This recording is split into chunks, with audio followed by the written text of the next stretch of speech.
Nicolás Massot, en nuestros estudios. Gracias por estar con nosotros. No, gracias a usted por la invitación. Jefe de bloque del PRO en la época de Cambiemos. La verdad que hay muchos temas para hablar de cuestión política interna propio de la coalición, hacia afuera. A mí me gustaría que prestáramos atención a esto que vuelve a traer el tema con el que abrimos el pase con Viviana Canosa, a partir de una conversación que tuvimos con Rosario Gallardi en la radio respecto de Pfizer. Hoy volvimos a preguntar sobre el tema Pfizer y Bisotti dijo muy específicamente: ni Pfizer pidió los glaciales, ni nosotros pedimos coima. Pero pensé que esto va a ser un agregado mayor. Sí, Luis, vuelve eso que ustedes le preguntaron a Bisotti. Fue previo a una declaración del titular del Fondo COVAX para América Latina. Estamos hablando de Santiago Cornejo. Hoy tuvo una conferencia con algunos diputados. Una diputada, Claudia Najul de Mendoza, le preguntó qué había pasado con Pfizer y por qué no habían llegado vacunas de Pfizer a la Argentina a través del mecanismo COVAX. Recordemos, para que la gente lo entienda. ¿Qué es COVAX? ¿Qué es COVAX? Es un mecanismo que creó la Organización Mundial de la Salud ante esta pandemia para proveer vacunas a distintos países. Hacen un fondo, van y le compran a los laboratorios y después lo distribuyen. Argentina, como otros países, tienen dos formas para ingresar al fondo COVAX: comprometiéndose a comprar de antemano, cosa que Argentina no quiso hacer, o con la compra opcional. Argentina optó por esa compra opcional. Que acaban de llegar las 300 y pico mil de COVAX. Exactamente, empiezan a llegar. Es cierto que con menos fluidez de lo que uno quería o que esperaba de la Organización Mundial de la Salud, pero vamos al punto. ¿Qué dijo Santiago Cornejo, Luis? Porque esto va a traer cola, esto va a ser título de todos los diarios seguramente. ¿Querés que veamos el video? Sí, por supuesto. Bueno, mejor. Hoy precisamente el responsable de COVAX se refirió a por qué Argentina no tiene Pfizer. Recordá que más temprano la ministra dijo: ni pidieron los glaciares, ni les pedimos coima. Mira. Claudia Najul consulta cómo es la asignación de vacunas en los países que se autofinancian, porque en Argentina, por ejemplo, no se ha aceptado la vacuna Pfizer, y si es que está pedido en un porcentaje, y pueden elegir los países qué vacuna recibe una vez que entra en el fondo COVAX. Los países que se autofinancian tienen dos modelos, uno de compra comprometida y otro de compra opcional. Argentina es compra opcional, que entonces nosotros, antes de firmar un acuerdo con cada compañía farmacéutica, le damos la posibilidad al país de decidir si quiere que subamos a la demanda en ese acuerdo. Si el país dice que no, obviamente eso no significa menos que van a recibir menos dosis de nosotros, sino que no van a recibir ese candidato. Argentina es opcional, entonces antes de hacer cada acuerdo le preguntamos a Argentina y a los países opcionales si quieren si quieren acceder a esa vacuna. Y en el caso de Pfizer nos han dicho que no. ¿Me lo traducís? Bueno, que COVAX le preguntó a Argentina: tenemos vacunas de Pfizer, tenemos un acuerdo con el laboratorio Pfizer para enviarle vacunas de Pfizer. ¿Ustedes las quieren? Bueno, según lo que dice el titular del mecanismo COVAX para América Latina, le dijo a Argentina que no. Ahora, yo estoy tratando de ver si entendí lo que entendí. O sea que Argentina le dijo al Fondo de Naciones Unidas, COVAX: no queremos Pfizer. Claro, eso es lo que dice el funcionario. Ahora, ya hicimos la consulta pertinente en el gobierno a ver cuál es la explicación. Entiendo o intuyo, a partir de lo que viene diciendo el gobierno, que va a decir una vacuna que no fue aprobada en la Argentina. ¿Podría decir eso Argentina? ¿Cuál? ¿La Argentina que aplicó Sputnik sin aprobación? No, yo estoy diciendo... estoy tratando... Sí, por supuesto. Sí, Martín. No, sí, y además, perdón, si no entiendo mal, esto está este convenio COVAX está por fuera del contrato con Pfizer. Claro. No tiene que ver con Pfizer. No tiene que ver con Pfizer. Nicolás, y ahora me siento a charlar con vos. Tenemos la presidenta del partido PRO, dijo lo que dijo Patricia Bullrich, y ahora aparece esto. ¿Qué valoración tenés de lo que pasó con Pfizer? No, la misma que ustedes, y que debe ser la misma que la gente tiene en la casa cuando escucha estas cosas. Es escandaloso. En general es escandaloso cuando hay tanta opacidad y tan poca transparencia sobre acuerdos tan importantes, ¿no? Que lo primero, más allá de lo que dijo Burri y lo que dijo Bisotti, acá lo que no se entiende es por qué no ponemos las cartas sobre la mesa. ¿Te acordás? Me estaba acordando recién, ¿se acuerdan en el 2014? Nada que ver, ¿eh? El contrato con Chevron, país por vaca muerta, Sí. que parecía que le estábamos entregando vaca muerta y tuvieron 3 años ocultando el contrato. A veces uno no entiende por qué ocultan las cosas, es mucho más fácil abrirlas. Ahora, si la ocultan, uno lamentablemente tiene que presumir que hay algo que ocultar, se mitifican estas cosas Y en todo caso lo que habrá que entender, además de lo de COVAX, que entiendo es una novedad para muchos de nosotros, es por qué cuando anunciaron a fines del año pasado que siendo uno de los 5 países de la fase experimental de Pfizer teníamos prioridad para la compra, ¿qué fue tan importante que valió la pena miles de vidas? ¿Qué fue tan importante como para no tener más vacunas? Nadie le sobran las vacunas. Pero por eso digo, acá sumás un problema más. Creo que ahora sí se pone en una situación dramática el gobierno que no puede seguir, que los glaciares, que les dijo a Nelson y a Ortelli en la radio la expresión indigna. Nos pusimos en una situación indigna. Ahora aparece del Fondo de Naciones Unidas que te ofrecen vacunas y vos decís, no, esta no la quiero. No quiero Pfizer, que es el laboratorio que tenía privilegio. A mí me parece una gravedad fenomenal. Es que son pocas veces en donde hechos como estos se carguen vidas de manera tan palpable. No quiero hacer alegorías porque son obvias las alegorías. Sí, claro. Pero digo, es escandaloso por eso, porque no es algo hipotético. O sea, acá estamos hablando de que, digamos, comprobada efectividad, las vacunas, no sé si toda la muerte, no soy yo quien lo tiene que decir, pero evidentemente hubiéramos podido ahorrar mucho dolor a nuestra sociedad. Entonces esto tiene que ser esclarecido y explicado. Más allá de lo que dijo uno u otro, no importa lo que haya dicho cada uno. Cada uno puede tener valoraciones, puede ser atinado o desatinado en lo que dice. Pero lo que cualquier funcionario público y cualquier gobierno tiene el deber es de rendir cuentas. Claro. Y este gobierno va a tener que rendir cuentas por tanta muerte. Aparte digo, si haces hipótesis, ¿viste? Porque el presidente dice, si no hubiéramos hecho la cuarentena que hicimos, hubiéramos tenido tal cosa. Entonces ahora te digo al revés. Si hubiéramos tenido las vacunas de Pfizer, las de COVAX o las del ensayo Pollack, hubiéramos tenido más muertos.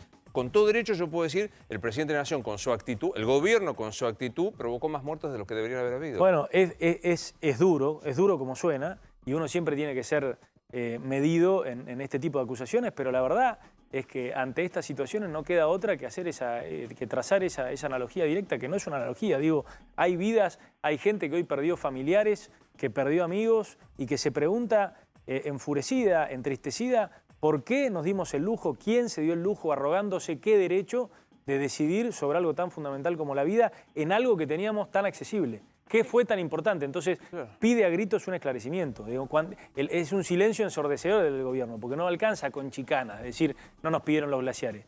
Que lo esclarezcan, que pongan las conversaciones y los contratos sobre la mesa. Nos dijeron esto, que si no le firmaba cada enfermo... Es igual que con AstraZeneca, es decir, tienen que explicar las decisiones, porque hay pocas cosas que ante una pandemia que hubiera sido difícil para cualquier gobierno, no hay que ser oportunista, para cualquiera hubiera sido difícil, fue inesperado, es difícil reaccionar rápidamente y correctamente, pero con todo el tiempo que hubo, casi un año hasta que las vacunas empezaron en su etapa de emergencia post-experimental, lo único, o no sé si lo único, lo más importante de todos los gobiernos a lo largo y a lo ancho del mundo era la gestión de las vacunas.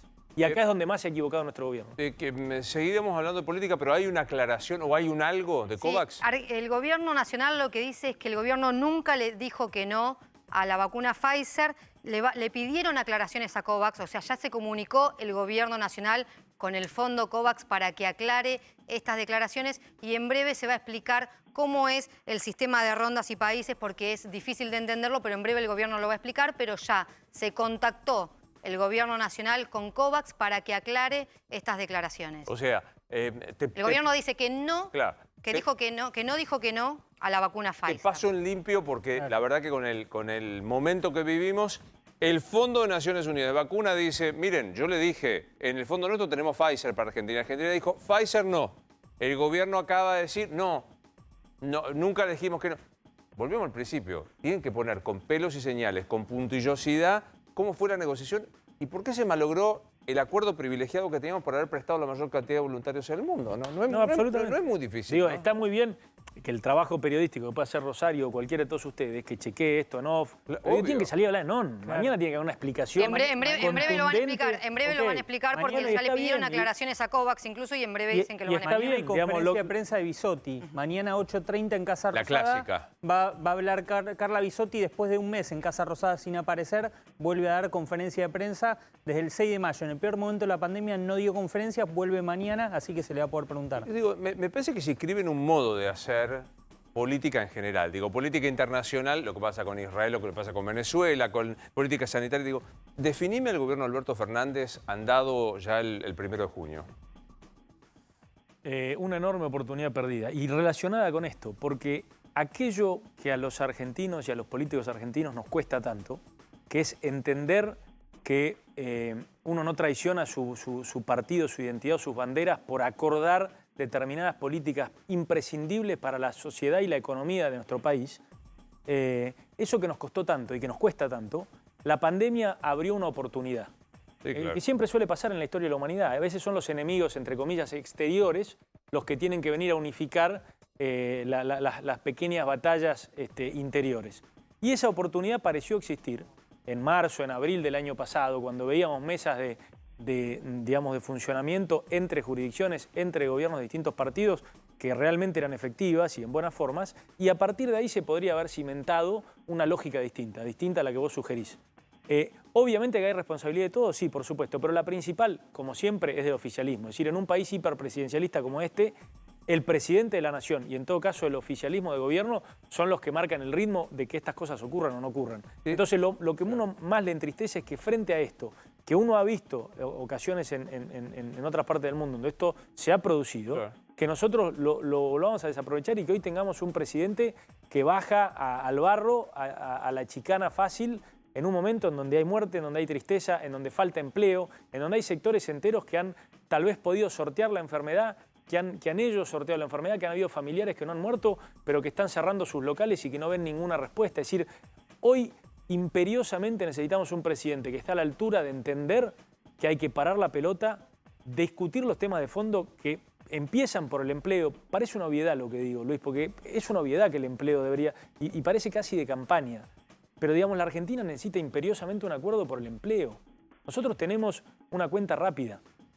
Tenemos 1.800.000, 2 millones de desempleados registrados, que es claramente una subvaloración, porque ni en la Argentina se arranca a trabajar a los 18, ni se termina a los 65, pero en fin, tomemos esos 2 millones, tomemos la mitad de los empleados informales que necesitemos, que son más de 5 millones, tomemos 2,5 millones que necesitemos generar trabajo formal, por lo menos para aquellos.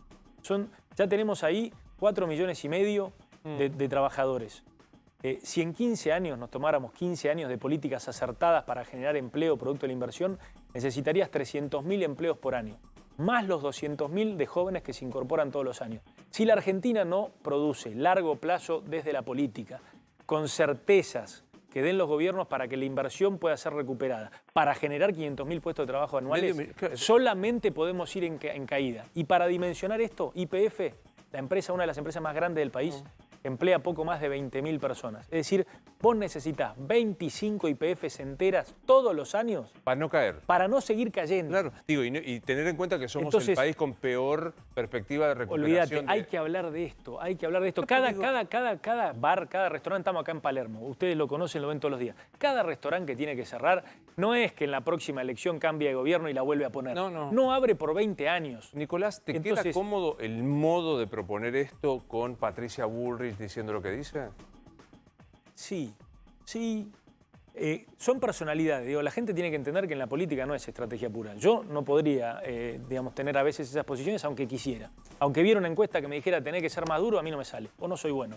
Entonces, eso juega. Cada uno es como es en el fondo. Ahora, más allá de eso, yo la veo a Patricia, como lo veo a Horacio, como lo veo a Emilio, como lo veo a Rogelio, y como veo en gran medida a casi todos Juntos por el Cambio, con sus diferentes actitudes y posturas ante los temas, con una enorme conciencia de que vos podés ganar una elección utilizando estrategia electoral, pero que cuando nos toque volver a gobernar tenemos que ir a un gobierno de unidad nacional. No significa un gobierno de partido único, significa de unidad nacional, significa que pongamos por sobre la mesa, antes que cualquier diferencia, un pacto por el empleo y la producción. Total. Eso es fundamental. No es chicana, porque aparte, nosotros hemos discutido lindo cuando vos eras diputado del PRO, pero te voy a reconocer algo, que nombraste a 3 personas que hicieron política en la gestión de Mauricio Macri. Rogelio Frigerio, Emilio Monzó, vos. Creo que intentabas hacer lo que es, no la política del vamos por todo, negociar, buscar, encontrar. ¿Qué te pasó cuando lo escuchaste a Macri que dijo que después de los piedrazos de la ley se puso a ver Netflix? Nada. Pretendo volver a ese momento, porque yo estaba dentro del Congreso y lo viví con muchísima tristeza, con mucha impotencia. De hecho, a muchos en algunos momentos, se nos iba el temperamento, porque a veces uno se compenetra en una situación como esa. Y yo sí comparto, digamos, lo demás no voy a opinar porque me parece intrascendente, pero sí comparto Macri, que eso lo fue que un dijo, punto ¿te de parece inflexión. No, digo, si ve Netflix o no ve Netflix, qué sé yo. No, digo, porque es un gesto, No, digamos. lo que quieras, pero cada uno saque sus propias conclusiones. Pero para mí lo importante que dijo es que ese momento sí fue un punto de inflexión en la Argentina. Pero no necesariamente, o sea, los piedrazos fueron una manifestación, pero ahí también hubo una oportunidad perdida. Nosotros ahí tuvimos la oportunidad de hacer esa convocatoria que yo hoy estoy pidiendo. Es decir, no es que se la pido a este gobierno y no la pedíamos antes. Yo lo asumo y no me salgo de la autocrítica, ¿eh? Tal vez haya sido hasta responsabilidad nuestra que no tuvimos la capacidad de convencer a quienes teníamos que convencer de que ese era el camino que nosotros veíamos en el Congreso.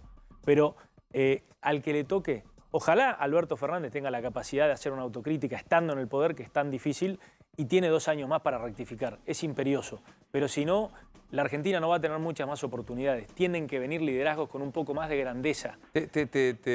No a la interna presidencial, pero te someto a la interna de quién debe ejercer el liderazgo en Juntos por el Cambio. Horacio, Mauricio, María Eugenia. Mira, se ejerce de manera colegiada.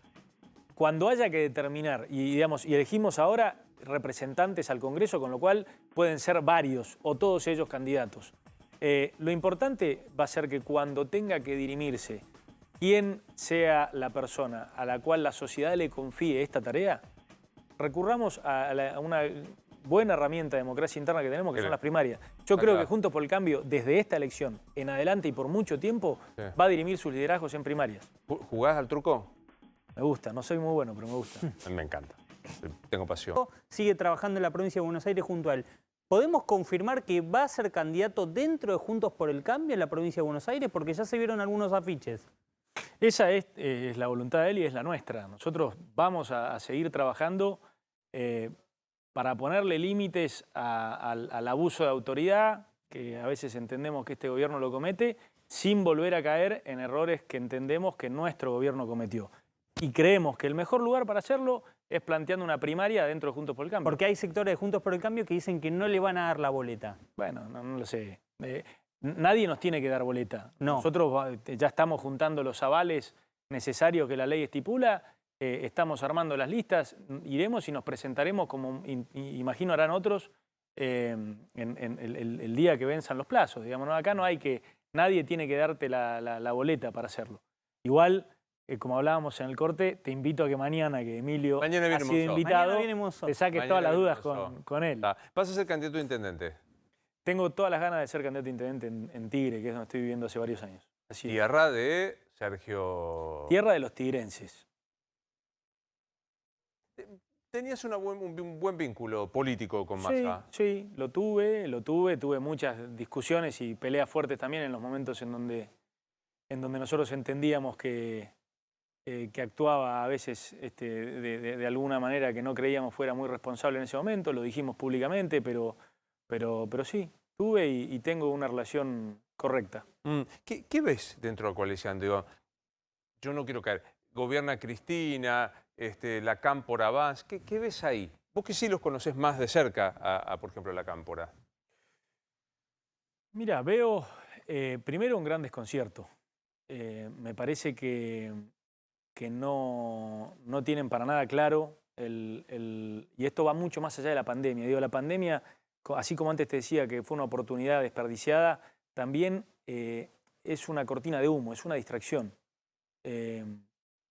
Por supuesto, con el mayor de los respetos a la gente que la sufre y lo ha sufrido en primera persona. Lo estoy diciendo desde el punto de vista político. Porque a veces es el chivo expiatorio fácil para cualquier cosa. Y de alguna forma lo peor socioeconómicamente en la Argentina va a venir cuando estemos todos vacunados y el nivel de contagio sea bajo y nos empecemos a olvidar de esto. Yo lamentablemente creo que ahí va a arrancar el peor de los desafíos. Porque ahí nos vamos a dar cuenta que la pandemia fue un agravante y no un causante.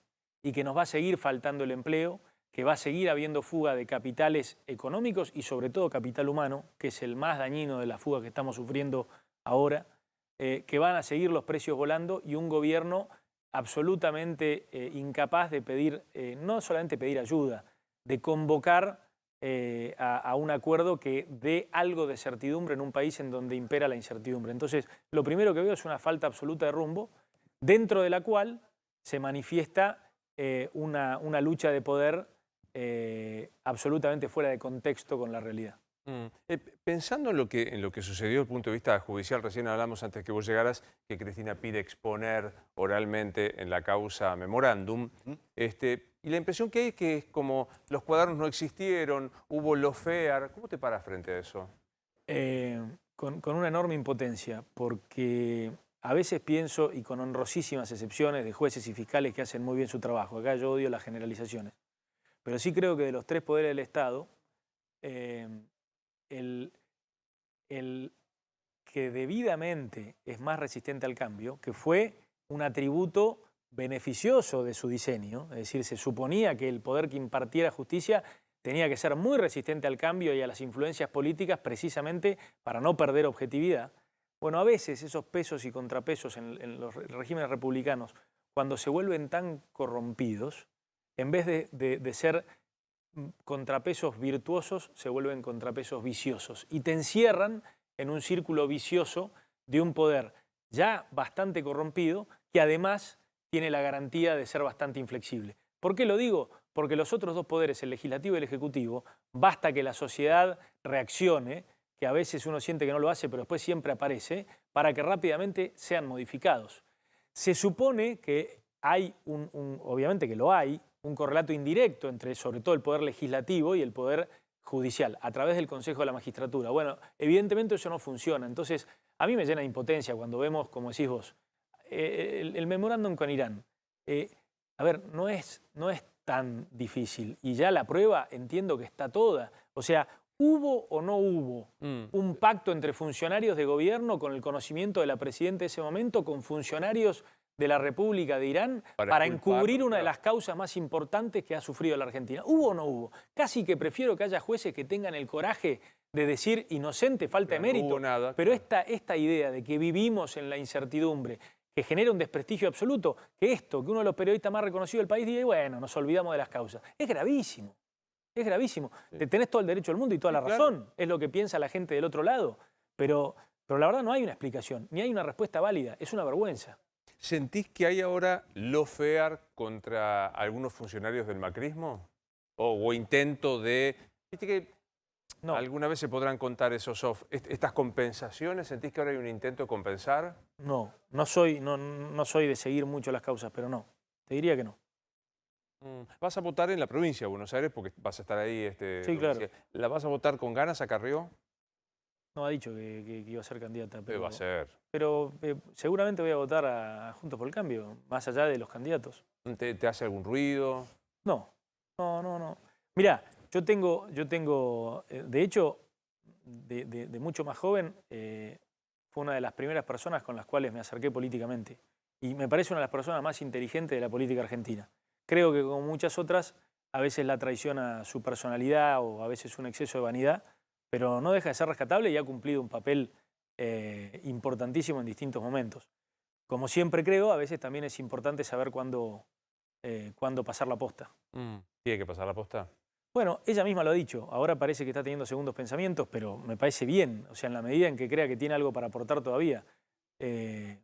Pero entiendo que me lo preguntás por los cruces que tuvimos. En mi caso particular, que nunca la califiqué personalmente, fueron 100% políticos. Y no tenés rencor por lo que dijo vos. No, ninguno, y como te digo, la considero, en el saldo, la considero una dirigente muy valiosa, y a pesar de los cruces que hemos tenido, que yo los circunscribo a lo político. Siempre es un gusto charlar con vos. Gracias Igualmente, por venir, Luis, nos estamos igualmente. viendo. Nos vamos a ir al Reino Unido.